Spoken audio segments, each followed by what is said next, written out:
বাংলাদেশের সাবেক প্রধানমন্ত্রী শেখ হাসিনা ও তার পরিবারের দুর্নীতি নিয়ে যুক্তরাষ্ট্রভিত্তিক বিশ্ব প্রতিরক্ষা সংস্থা গ্লোবাল ডিফেন্স কর্পোরেশন সম্প্রতি একটি লোমহর্ষক তথ্য প্রকাশ করেছে, যা শুনে বাংলাদেশের যেকোনো সচেতন নাগরিকের গায়ের লোম শিউরে উঠবে। আসুন আমরা জেনে নিই গ্লোবাল ডিফেন্স কর্পোরেশন এর ওয়েবসাইটে কি বলা হয়েছে। Ousted Bangladesh's Prime Minister Sheikh Hasina.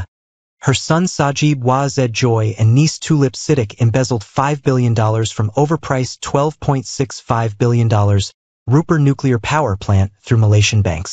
অর্থাৎ বাংলাদেশের ক্ষমতাচ্যুত প্রধানমন্ত্রী শেখ হাসিনা তার ছেলে সজীব ওয়াজেদ জয় এবং ভাতিজি টিউলিপ সিদ্দিক মালয়েশিয়ার ব্যাংকের মাধ্যমে রূপপুর পারমাণবিক বিদ্যুৎ কেন্দ্র থেকে অতিরিক্ত মূল্যের $12.65 বিলিয়ন থেকে $5 বিলিয়ন আত্মসাৎ করেছে। Tulip Siddiq posted for a photo with Tycoon Abdul Karim in London.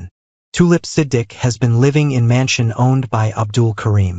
Abdul Karim is the money laundering kingpin in the UK and had direct access to Sheikh Hasina when she was Prime Minister of Bangladesh. অর্থাৎ tulip Siddique লন্ডনে আব্দুল করিমের সাথে একটি ছবি post করেছেন। Tulip Siddique Abdul করিমের মালিকানাধীন বাড়িতে বসবাস করছেন। আব্দুল করিম যুক্তরাজ্যে অর্থ পাচারকারীদের মূল হোতা এবং বাংলাদেশের প্রধানমন্ত্রী থাকাকালে শেখ হাসিনার সঙ্গে তার সরাসরি যোগাযোগ ছিল। Beneath the glitz of media propaganda, Sheikh Hasina and her family members have benefited from the nuclear power plant project by embezzling more than $5 billion as kickbacks to purchase Soviet-era nuclear reactors from Russian Rosatom. The power plant is overpriced, with a whopping construction cost of $12.65 billion. Russia assisted former Prime Minister Hasina in siphoning this $5 billion to various Malaysian banks from various Russian/funds kept in the Malaysian banks.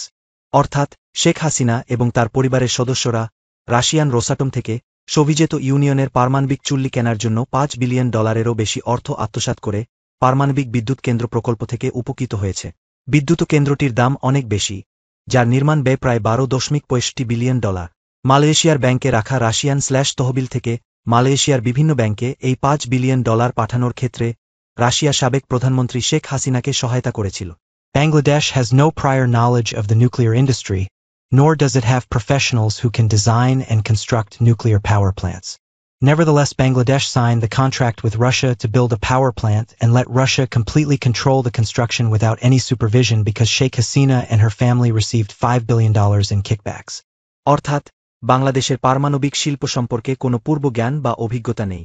পারমাণবিক বিদ্যুৎ কেন্দ্রের নকশা ও নির্মাণ করতে পারে এমন কোনো পেশাদারও নেই। তথাপি বাংলাদেশ এই বিদ্যুৎ কেন্দ্রটি নির্মাণের জন্য রাশিয়ার সাথে চুক্তি স্বাক্ষর করে এবং রাশিয়াকে কোনো তত্ত্বাবধান ছাড়াই সম্পূর্ণভাবে নির্মাণ নিয়ন্ত্রণ করতে দেয়, কারণ শেখ হাসিনা এবং তার পরিবার এই প্রকল্পের সুবাদে $5 বিলিয়ন কিকব্যাক পেয়েছেন। উল্লেখ্য যে দুর্নীতির মাধ্যমে এই প্রকল্প থেকে আত্মসাৎ করা $5 বিলিয়ন সমান বাংলাদেশি মুদ্রায় 59,000 কোটি টাকা হয়। দুর্ভাগ্যজনক হলেও সত্য, এই অতিরিক্ত 59,000 কোটি টাকা বাংলাদেশের জনগণকে ট্যাক্সের মাধ্যমে রাশিয়াকে পরিশোধ করতে হবে।